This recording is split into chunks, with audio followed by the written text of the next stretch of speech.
জৱাহৰ নৱোদয় বিদ্যালয় selection test 2027 2026 বৰ্ষত class 5ত পঢ়ি থকা ষ্টুডেণ্টৰ বাবে জৱাহৰ নৱোদয় বিদ্যালয় সিলেকশন টেষ্ট 2027ৰ বাবে ইতিমধ্যে এনবিএছএ নৱোদয় বিদ্যালয় সমিতিয়ে নটিফিকেশন পাব্লিছ কৰিছে জেএনবিএছটি 2027 সো হেল্ল এভৰিৱান এই ভিডিঅ'টোত সকলোকে স্বাগতম জনাইছো যিবোৰ ষ্টুডেণ্টে যিবোৰ গাৰ্জেনে বা কোনোবাৰ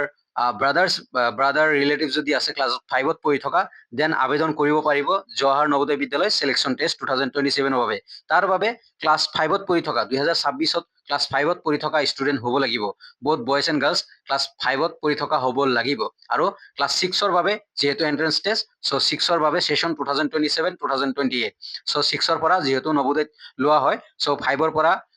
আবেদন কৰিব লাগিব আৰু ক্লাছ 5তে এন্ট্ৰেন্স হ'ব আৰু 6ত যাব পাৰিব সো ইয়াৰ বাবে ইতিমধ্যে নটিফিকেশন দিছে আৰু ইয়াৰ বাবে লাষ্ট ডেট এপ্লাই যিবোৰ গাৰ্জেনে চাই আছে বা যিবোৰ ষ্টুডেণ্টে চাই আছে এই ভিডিঅ'টো পাৰিলে নিজৰ ৰিলেটিভছ যদি কোনোবা আছে ভাইটি ভণ্টি যদি আছে পাৰিলে এপ্লাই কৰিব জৱাহৰ নৱোদয় বিদ্যালয় CBSEৰ হয় সো 31 জুলাই 2026 লাষ্ট ডেট আছে ইয়াৰ বাবে 31 জুলাই 2026 লাষ্ট ডেট এপ্লাইৰ লাষ্ট ডেট আৰু এক্সাম হ'ব এপ্লাই হৈ যোৱাৰ পিছত এক্সাম হ'ব ডেট অফ এক্সাম 28/11/2026 অৰ্থাৎ 28 of November 2026 মানে 28/11 নৱেম্বৰত এক্সাম হ'ব নৱেম্বৰৰ 28 তাৰিখে এক্সাম হ'ব আৰু 31 তাৰিখ লাষ্ট ডেট অসমৰ প্ৰত্যেকখন ডিষ্ট্ৰিক্টতে প্ৰত্যেকখন জিলাতে জৱাহৰ নৱোদয় বিদ্যালয় আছে আৰু প্ৰত্যেকজন ষ্টুডেণ্ট ক্লাছ 5ত পঢ়ি থকা প্ৰত্যেকজন ষ্টুডেণ্টে ইয়াৰ বাবে আবেদন কৰিব পাৰিব আৰু ইয়াতে eligibility criteria first candidate of the bonafide district and studying in the class 5 in recognise school are eligible যিবোৰ ষ্টুডেণ্ট ক্লাছ 5ত পঢ়ি আছে আৰু সেই ষ্টুডেণ্টজন যোনখন ডিষ্ট্ৰিক্টৰ সেইখন ডিষ্ট্ৰিক্টতে যদি ক্লাছ 5ত পঢ়ি আছে কোনোবা এখন ৰিকগনাইজ স্কুলত দেন সেইজন ষ্টুডেণ্টে আবেদন কৰিব পাৰিব মানে মই যদি ডিব্ৰুগড় ডিষ্ট্ৰিক্টৰ হওঁ দেন মই ডিব্ৰুগড় ডিষ্ট্ৰিক্টৰ কোনোবা এখন ৰিকগনাইজ স্কুল অসম গভৰ্ণমেণ্টে এপ্ৰুভ কৰা বা ইউডাইজ থকা স্পেচিয়েলি স্কুলৰ পৰা আবেদন কৰিব লাগিব আৰু মই এজ এ ষ্টুডেণ্ট মই ক্লাছ 3, 4, 5ত সেইখন স্কুলতে পঢ়া হ'ব লাগিব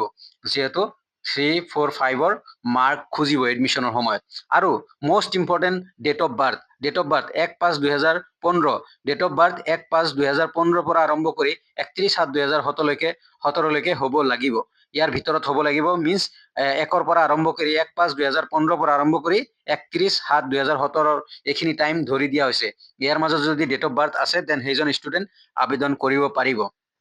ওকে তাৰ পিছত আবেদন কৰা online application details http navodaya.gov.in ইয়াতে আবেদন কৰিব লাগিব এইটো ওয়েবসাইটত আবেদন কৰিব লাগিব অনলাইন আবেদন কৰিব লাগিব সো যদি কোনোবাৰ ভাইটি ভণ্টি ৰিলেটিভছ কোনোবা আছে দেন আবেদন কৰিব পাৰে জেএনবিএছটি 2026 31 জুলাই লাষ্ট ডেট আৰু এক্সাম হ'বলৈ গৈছে 28 নৱেম্বৰ 2026 বৰ্ষ জৱাহৰ নৱোদয় বিদ্যালয় সিলেকশন টেষ্ট ফৰ ক্লাছ 5 আৰু ফৰ এডমিশন ক্লাছ 6ৰ এডমিশনৰ বাবে ক্লাছ 5ৰ ষ্টুডেণ্টৰ এন্ট্ৰেন্স টেষ্ট হ'বলৈ গৈ আছে সিলেকশন টেষ্ট হ'বলৈ গৈ আছে অহা 28 নৱেম্বৰ আৰু ইয়াৰ বাবে লাষ্ট ডেট 31 জুলাই 2026 যদি কাৰোবাৰ ৰিলেটিভছ আছে ভাইটি ভণ্টি আছে ভিডিঅ'টো পাৰিলে শ্বেয়াৰ কৰিব যাতে সকলোৱে কথাখিনি গম পায় সময়মতে যাতে আবেদন কৰিব পাৰিব বা আবেদন কৰিব পাৰে ধন্যবাদ